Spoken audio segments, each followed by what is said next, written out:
శుక్లాం భరధరం విష్ణుం శశివర్ణం చతుర్భుజం ప్రసన్నవదనం ధ్యాయేత్ సర్వవిఘ్నోపశాంతయే అగజానన పద్మార్కం గజానన మహార్నిశం అనేకదంతం భక్తానాం ఏకదంతముపాస్మహే. ఓం గం గణపతయే నమః. ఓం శ్రీమాత్రే నమః. ఓం శ్రీ గురుభ్యోం నమః. మా ఆది ఆస్ట్రాలజీని చూస్తున్నటువంటి మీ అందరికీ అలాగే విదేశాల్లో కూడా ఉంటూ నా వీడియోస్ని చూస్తున్నటువంటి మీ అందరికీ కూడా పేరు పేరున నా హృదయపూర్వక నమస్కారాలు. ఇప్పుడు మనం ఏప్రిల్ నెల 20th నుంచి 26th ఏప్రిల్ వరకు కూడా ఈ వారం రోజులు గ్రహాలు ఇచ్చే ప్రభావాలు 12 రాశుల మీద ఎలా ఉండబోతున్నాయో ఇప్పుడు మనం తెలుసుకుందాం. దానికంటే ముందర నేను చెప్పే వీడియో మీకు నచ్చితే షేర్ చేయండి, లైక్ చేయండి. అంతేకాదండి, మీ జాతకాలు చూపించుకోవాలనుకున్నా, చెప్పించుకోవాలనుకున్నా ముఖ్యంగా కావాల్సింది డేట్ ఆఫ్ బర్త్ అండి. టైం పర్ఫెక్ట్గా ఉండాలి, చాలా మంచి రిజల్ట్స్ వస్తాయి.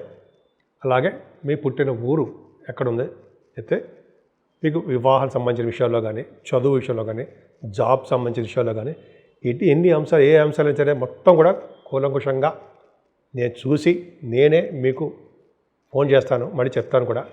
మీకు ఏమాత్రం చెప్పించుకోవాలనుకున్నా, చూపించుకోవాలనుకున్నా తప్పకుండా మా ఆది ఆస్ట్రాలజీని కన్సల్ట్ చేయండి. సో నేను చెప్పిన వీడియోస్ మీకు నచ్చుతాయని అనుకుంటున్నాను, నచ్చే ఉంటాయి. సో మీకు నచ్చితే సబ్స్క్రైబ్ చేయండి, మీ ఫ్రెండ్స్ సర్కిల్ వాళ్ళకి కూడా షేర్ చేయండి. ఇప్పుడు మనం ధనురాశి అండి.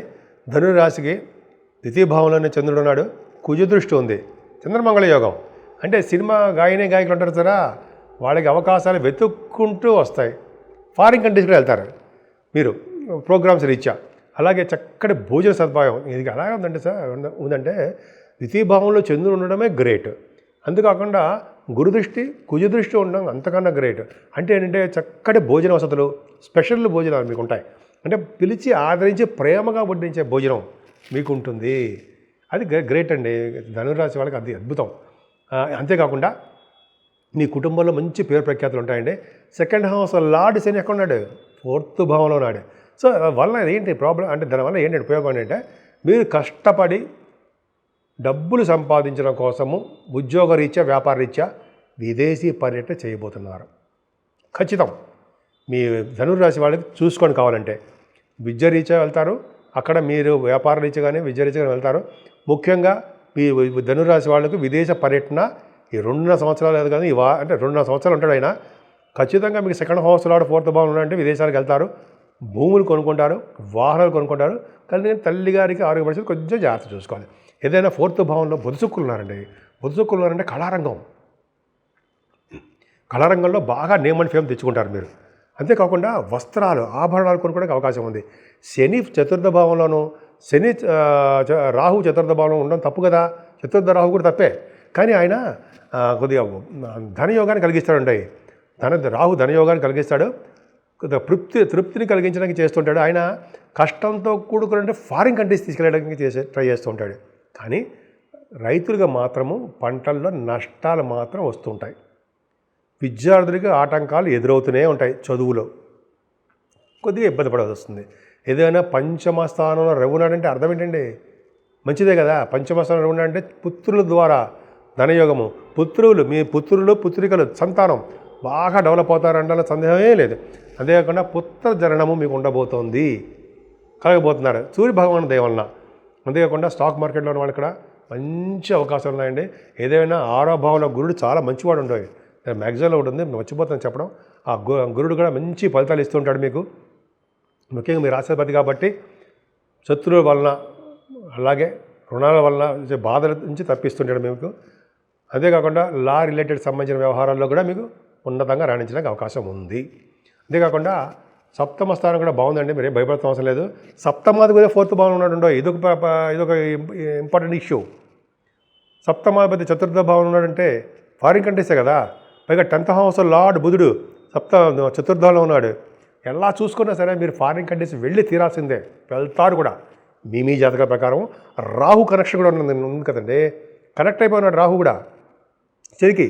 శనికి రాహు కనెక్షన్ ఉంది కాబట్టి విదేశాలు వెళ్ళి తీరుతారు మీరు, అదే డౌటే లేదు. కానీ జాతకాల ప్రకారం చూసుకుందాం. ఇంకా అది పక్కన పెడదామండి. ఏదేమైనా మీ హెల్త్ ప్రాబ్లమ్స్ రావడానికి అవకాశం ఉన్నాయి. మీ హెల్త్ అంటే మీ ఆరోగ్యం పట్ల శ్రద్ధ వహించండి, కొద్దిగా జాగ్రత్తగా ఉంటే సరిపోతుంది. ఏదేమైనా భాగ్యస్థానాధిపతి రవి కూడా బాగున్నాడు కాబట్టి మీరు తండ్రి గారికి ఆరోగ్య పరిస్థితి బాగుంటుంది. తండ్రి గారు ఎక్కువ కాలం జీవించడానికి అవకాశాలు ఉంటాయి మీ జాతకాల రీత్యా. అలాగే ఆయన ఫారిన్ కంట్రీస్ వెళ్ళడానికి కూడా అవకాశం ఉంది.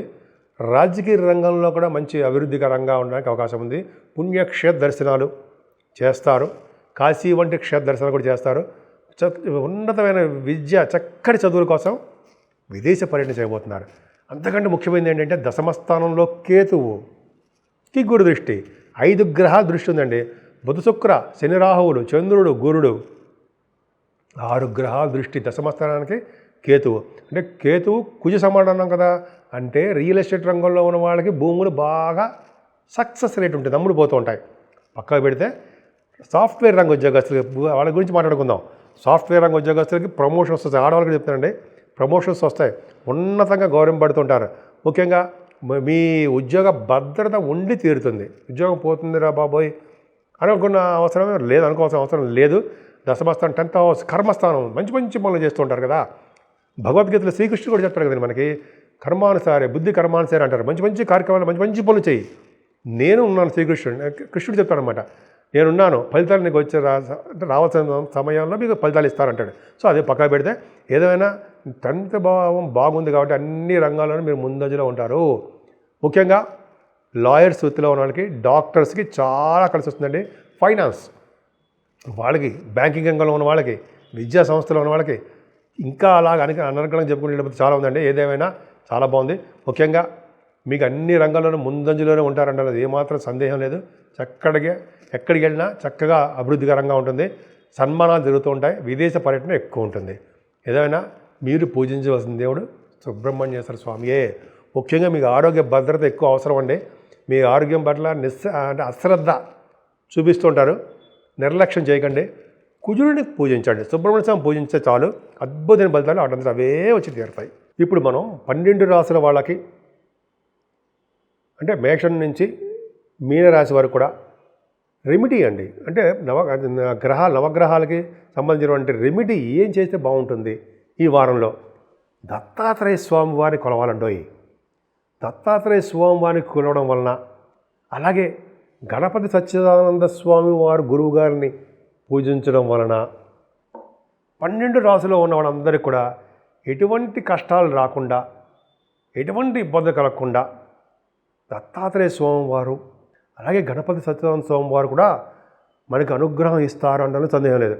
పైగా పెళ్లి కాని వారికి పెళ్ళి అవ్వడం, సంతానం లేని వాళ్ళకి సంతాన యోగ్యత కలగడము, ఉద్యోగ భద్రత లేకుండా అయ్యే బాబాయ్ ఉద్యోగాలు ఎప్పుడు పోతాయరా అనుకున్న వాళ్ళకి ఉద్యోగంలో నిలకడ ఉండడము, అలాగే వివాహాది వేడుకలు దగ్గరకు వచ్చిన సంబంధం కొంతమంది ఆగిపోతుంటాయి, ఆ వివాహ వేడుకలు కూడా కరెక్ట్గా జరగడము, ఎటువంటి ఆటంకాలు కలగకుండా జరగడం కోసం, అలాగే భార్యాభర్తల అనురాగం కోసం, అలాగే కొంతమంది రియల్ ఎస్టేట్ రంగంలో ప్రాబ్లమ్స్ ఫేస్ చేస్తుంటారు, వాళ్ళకి వీళ్ళందరికీ ఎటువంటి ప్రాబ్లమ్స్ లేకుండా అన్ని రాశుల వాళ్ళకి కూడా గ్రహాల వలన వచ్చే దోషాలు చాలా మటుకు పరిహారం అయిపోవడానికండి దత్తాత్రేయ స్వామి వారికి మించిన దేవుడే లేడని చెప్పి అంటాం కదా.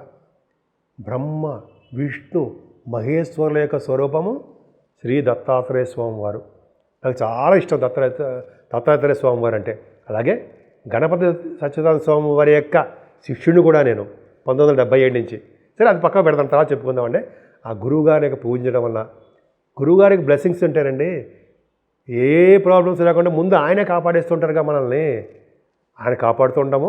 అలాగే దత్తాత్రేయ స్వామి వారి యొక్క అనుగ్రహం తీసుకోవడం వలన, అలాగే అమ్మవారి యొక్క కనకదుర్గ అమ్మవారి యొక్క బ్లెస్సింగ్స్ తీసుకోవడం వలన, అమ్మవారికి చండీ హోమాలు చేయించడం వలన మనకి ఎటువంటి కష్టాలు రాకుండా ఈ దత్తాత్రేయ స్వామి వారు, మన గురువుగారు గణపతి సత్యనారాయణ స్వామీజీ వారు, అలాగే అమ్మవారు కనకదుర్గ అమ్మవారు, వీళ్ళందరినీ పూజించడం వలన అసలు మనకి ఏమైనా కష్టాలు ఉంటాయంటారా?